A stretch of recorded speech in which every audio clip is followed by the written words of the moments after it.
Hello everyone, कैसे हो सब। तो आज सैटरडे है, तो first year and second year class आपकी है हिंदी व्याकरण मंजूषा। उसमें आप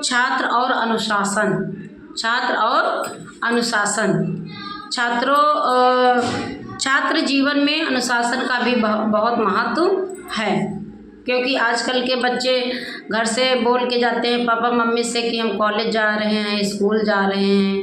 अपने भविष्य की चिंता ना करते हुए वे अपने दोस्तों के साथ टाइम बिता देते हैं, और उनको जब लगता है कि कॉलेज या स्कूल में छुट्टी हो गई है तब वो घर पहुंचते हैं। लेकिन कुछ समय ऐसा चलता है, फिर स्कूल से कॉल पेरेंट्स को आती है। पेरेंट्स कहते हैं ये तो रेगुलर स्कूल जा रहा था, ऐसे कैसे नंबर कम हो गए, ठीक ना। तो आज हम वही आपको पढ़ाने जा रहे हैं कि छात्र और उसका अनुशासन। तो बेटा, अनुशासन का अर्थ है शासन। जैसे आपके घर में भी आपके पेरेंट्स आपको कभी ऐसा टोकते हैं कि ये मत करो, वो मत करो, यहाँ मत आओ, वहाँ मत जाओ, ये ना करो, वो ना करो, ऐसा करते हैं ना। तो आपके भविष्य को लेकर के वो चिंता करते हैं, इसलिए आपसे कहते हैं। और आप उनको क्या कहते हो कि आप तो हमें हर समय टोका टाकी करते हो। बेटा, कभी आपने ये सोचा है कि जिस पेरेंट्स ने तुमको जन्म दिया है, जिस पेरेंट्स ने तुम्हारी परवरिश की है, क्या उस पेरेंट्स का इतना भी अधिकार नहीं है कि आपको अच्छी और बुरी आदतों से परिचित कराए? क्योंकि उसने दुनिया देखी है, उनको अभ्यास हो गया है कि कैसे जीवन इस संसार में रहकर बिताना चाहिए, किन लोगों के साथ मित्रवत व्यवहार रखना चाहिए और किन से नहीं। इसलिए आप बच्चे हो, अभी नई उम्र रहती है आपकी, तो आपको अपने पेरेंट्स की बातें बुरी लगती हैं और अगला अच्छा लगता है। लेकिन बेटा, एक बार सोच के देखो, क्या आपके पेरेंट्स आपके बारे में कोई निर्णय लेंगे तो गलत लेंगे? समझ रहे हो ना। तो ऐसा नहीं है। तो सभी बच्चे, बहुत अच्छा चैप्टर है, और इसको 250 शब्दों में आपको लिखना होगा। ये भी आपका जो है निबंध है, ठीक। अनुशासन का अर्थ है शासन या नियंत्रण को मानना। छात्र का अनुशासन से गहरा संबंध है। जिस प्रकार एक मकान की दृढ़ता उसकी बुनियादी पर आधारित होती है और एक विशाल फलयुक्त वृक्ष का कारण उसकी पादावस्था में सिंचन व खाद लेकर पोषित करना है, उसी प्रकार किसी भी मनुष्य में अनुशासन उसकी छात्र व्यवस्था की परवरिश का परिणाम होता है। कहते हैं ना कि अगर बच्चे को अच्छे संस्कार कहाँ से मिलते हैं? परिवार से मिलते हैं। पहली प्रथम पाठशाला उसका परिवार होता है, गुरु उसके माता पिता होते हैं। कुछ तो बच्चा अपने परिवार से सीखता है, और कुछ विद्यालय जाकर अपने दोस्तों से, अपने टीचर से, अपने मतलब इधर उधर देख करके अच्छी अच्छी आदतें सीखता है ना।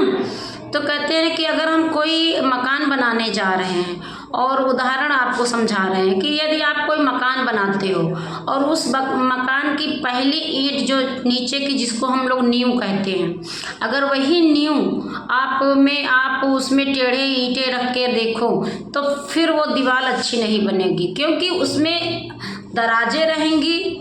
मसाला तो आप लगाओगे, लेकिन उतनी अच्छी दीवार बन करके खड़ी नहीं होगी जितनी अच्छी दीवार आप सीधी ईंट लगाने से करोगे। ऐसे ही हर पेरेंट्स सोचता है कि क्षेत्र में उसका बच्चा आगे निकले और उसका नाम रोशन करे, और आपको जब भी पढ़ने के लिए कहते तो थोड़ा सा आपको बुरा लगता है। लेकिन बेटा, आप भी जब आप पेरेंट्स बनोगे ना, तो आपको एहसास होगा कि हमारे पेरेंट्स हमको क्यों अनुशासन के लिए कहते थे। अगर आपको अनुशासन में न रखा जाए तो आप समझ नहीं सकते हैं कि आपका जीवन कितना दुर्लभ हो जाएगा। समझ रहे हो ना। एक कोमल डाली के सदृश होता है, जिसे जहाँ से चाहे मोड़ लो। बच्चा जो होता है कोमल डाली की तरह होता है, चाहे जैसे उसको आप मोड़ सकते हैं। अगर उसको गाइडेंस अच्छी नहीं मिली है तो वही बच्चे कहीं चोरी करते हैं, कहीं गुटखा खाते हैं, कहीं शराब पीते हैं, किसी को मतलब गलत संगत में पड़ जाते हैं। इसलिए पेरेंट्स डरते हैं और जब तक वो 25 वर्ष की अवस्था तक नहीं हो जाते हैं, पूर्ण पक नहीं जाते हैं, तब तक पेरेंट्स उनको क्या करते रहते हैं, गाइड करते रहते हैं। वह यह एक कच्ची मिट्टी के समान होता है जिसे चाहे जैसा आकार दे दो। अतः बाल्यावस्था से ही यदि विद्यार्थी अनुशासन के संस्कार ग्रहण करते हैं तो उनके लिए विद्या ग्रहण करना सरल होता है, क्योंकि अनुशासन के बिना विद्या ग्रहण का कार्य असंभव है। ये आज आधुनिक शिक्षा के बारे में, जीवन के बारे में बताया जा रहा है, लेकिन प्राचीन काल में क्या था, जैसे ही बाल्यावस्था शुरू हो जाती थी, किशोरावस्था शुरू हो जाती थी, उन्हें गुरुकुल में छोड़ दिया जाता था। बच्चों को उनके पेरेंट्स गुरुकुल भेज दिया करते थे। बच्चा वहीं गुरु के अधीन रह कर के ही संस्कार सीखता था, आध्यात्मिक चीज़ें सीखता था। आजकल अध्यात्म नहीं है, आजकल बच्चों में संस्कार नहीं देखने को मिल रहे हैं। पहले क्या था कि जब बच्चा परिपूर्ण होकर के गुरु के आश्रम से आता था तो उसे वेदों का ज्ञान और उसे प्राकृतिक ज्ञान, उसे आध्यात्मिक ज्ञान, शारीरिक व्यायाम वगैरह सारे सिखाए जाते थे। आज तो है कल्चर, बट बच्चा करना नहीं चाहता, सीखना नहीं चाहता है। वो कहता मैं पढ़ते पढ़ते बोर हो गया हूँ, है ना। उससे सिर्फ और सिर्फ मोबाइल चाहिए, सोशल मीडिया पे एक वो अकाउंट बना लेते हैं, अपने दोस्तों में टाइम बर्बाद करते, रील देखना, इंस्टाग्राम चलाना। और यही रील और इंस्टाग्राम आगे चलकर उन्हें जीना नहीं सिखाती है, उन्हें क्या सिखाती है, दर दर की ठोकरें सिखाती है। जो आज बच्चा नहीं सचेत होगा, नहीं जागेगा, अपने पेरेंट्स का कहना नहीं मानेगा, अच्छे से पढ़ाई नहीं करेगा, अच्छी अच्छी बातें नहीं सीखेगा, समाज उसे आगे फिर उसका जीवन बड़ा ही दुर्लभ हो जाएगा। तो उसे चाहे जैसा आकार दे दो। अतः बाल्य अवस्था से ही यदि विद्यार्थी अनुशासन के संस्कार ग्रहण करते हैं तो उनके लिए विद्या ग्रहण करना सरल होता है, क्योंकि अनुशासन के बिना विद्या ग्रहण का कार्य असंभव है। प्राचीन काल में आश्रम शिक्षा, देखिए अभी मैंने आपको बताया था ना, और वही आपकी बुक में भी है। मैंने अभी आपको प्राचीन काल के बारे में बताया था और वही आपकी बुक में है, ठीक ना। तो प्राचीन काल में आश्रम शिक्षा पद्धति में बालक 25 वर्ष तक आश्रम में गुरु के समीप अनुशासन में रहकर शील, संयम, ज्ञान व नम्रता आदि गुणों को सीखता था। पर आज स्थिति बदल गई है। आज की शासन व्यवस्था ही ऐसी है कि राजनीति विद्यालयों में प्रवेश कर गई है, राजनीति, और विद्यार्थी अनुशासनहीन हो गए हैं। यह उक्ति सही बैठती है, बोया पेड़ बबूल का तो आम कहाँ से खाए। कि स्कूल में आपने, बड़े बड़े कॉलेजों में अब सुनने को मिलता है, न्यूज़ में आता है, बड़े बड़े यूनिवर्सिटी वगैरह में जो नौजवान युवक युवतियां हैं वो नशीले पदार्थों को बेचते हैं, जैसे ड्रग्स है, अफीम वगैरह, ऐसे सप्लाई करते हैं बड़े बड़े कॉलेजों में। और उसमें ऐसे ही बच्चों का भविष्य आगे बर्बाद हो जाता है। तो बेटा मेरा एक मानना यह है कि आपकी किताबों में जो भी लिखा है वो गलत नहीं है, वो गलत नहीं है, उसे समझिए, समझने का प्रयास कीजिए। अगर ज़िंदगी जीना है तो अनुशासन सीख लीजिए। आज का छात्र नियम बनाता है और दृढ़ता से अमल नहीं कर पाता। चलचित्र, दूरदर्शन, खेल, मनोरंजन, आलस्य, कामचोरी जैसे साधन और अवगुण उसे मार्ग से भटका देते हैं। ठीक ही कहा गया है, जिसने अनुशासन में रहना सीख लिया उसने जीवन का सबसे बड़ा खजाना पा लिया। पहले महात्मा गांधी, जितने इतिहास उठा करके आप देख लीजिए, जितने भी इतिहास में जितने भी लोगों के नाम आप पढ़ते हैं किताबों में, उन्होंने समय को पहचाना, उन्होंने अपने जो है अनुशासन में रह कर के ही विद्या ग्रहण की और अनुशासन सीखा। गांधी जी ने भी कहा था, अनुशासन अव्यवस्था के लिए वही काम करता है जो तूफान और बाढ़ के समय किला और जहाज करते हैं। दुर्भाग्य से आज विद्यालयों में छात्र व अनुशासन में 36 का आंकड़ा है। पढ़ाई न करना, उच्च श्रृंखला, क्रोध, स्वार्थ, लड़ाई झगड़ा, छेड़छाड़ आदि बुराइयां आज के अधिकार विद्यार्थियों की मित्र बनती जा रही हैं। वे पढ़ाई न कर व्यर्थ की बातों में समय बर्बाद कर देते हैं। इस अनुशासनहीनता के लिए विद्यार्थी को ही दोषी ठहराना ठीक नहीं है। इसके लिए माता पिता, अध्यापक, नेता, समाज सभी दोषी हैं। माता पिता के पास अनेक बच्चों को अच्छे संस्कार देने का समय ही नहीं है और अध्यापक कक्षाओं में ठीक से नहीं पढ़ाते।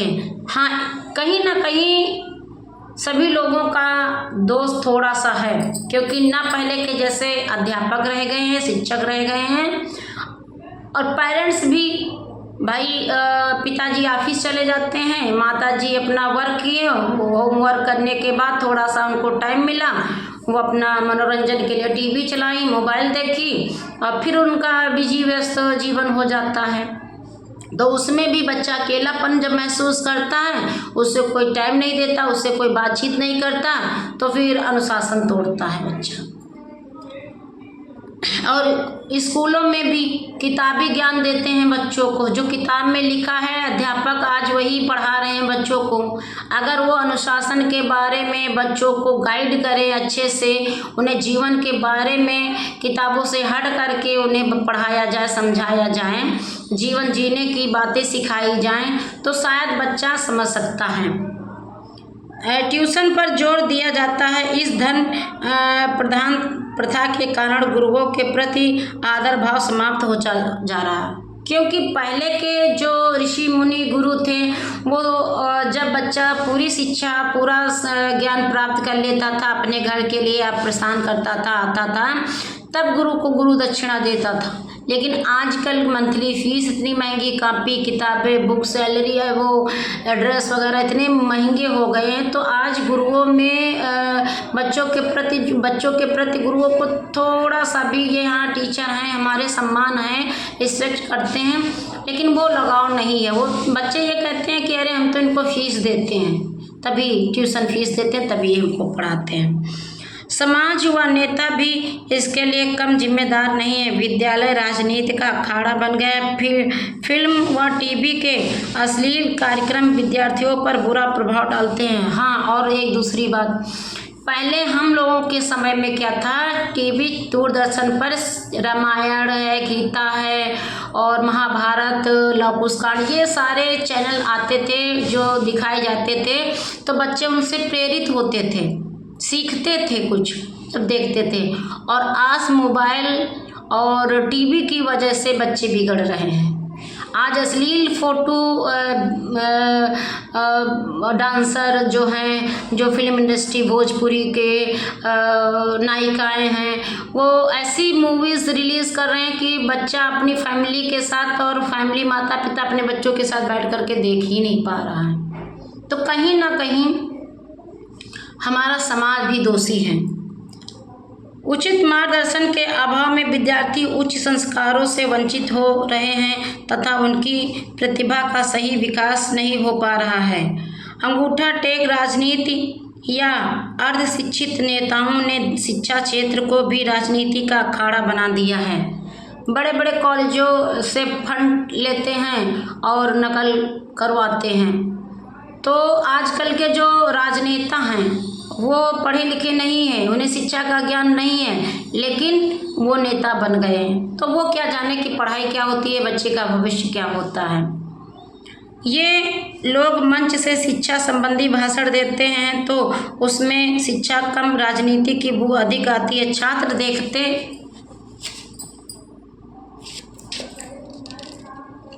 देखते हैं कि जब बिना पढ़े लिखे धन सम्मान मिल सकता है तो हम भी इन्हीं का अनुसरण क्यों ना करें। समझ रहे हैं आप? लेकिन आप लोगों से मैं ये अनुरोध करती हूँ, विनम्र विनती कर रही हूँ कि कोई भी बच्चा ऐसे राजनेताओं के चुंगल में न फंसे। और उनका गर्म खून जब उनको अन्यथा के विरोध ललकारता है तब जन्म होता है अराजकता व अनुशासनहीनता का। अतः आवश्यकता है छात्रों को रचनात्मक दिशा देने की।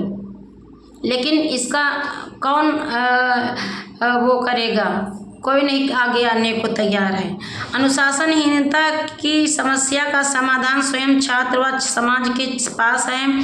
छात्र एक लक्ष्य बनाकर चलें, अपनी प्रतिभा को दिशा दें। लक्ष्य प्राप्ति में रुचि रखने से सारी बाधाएं समाप्त हो जाएंगी। दूसरा, विद्यालय को वातावरण प्राचीन काल के आश्रमों जैसा शांत हो। स्वामी विवेकानंद जैसे ज्ञानी, रामकृष्ण परमहंस जैसे गुरु तथा चाणक्य जैसे नीतिवान, स्वाभिमानी व तपस्वी गुरु हों जाएं तो आंतरिक अनुशासन का दास बनाया जा सकता है, अर्थात छात्रों में अनुशासन लाया जा सकता है।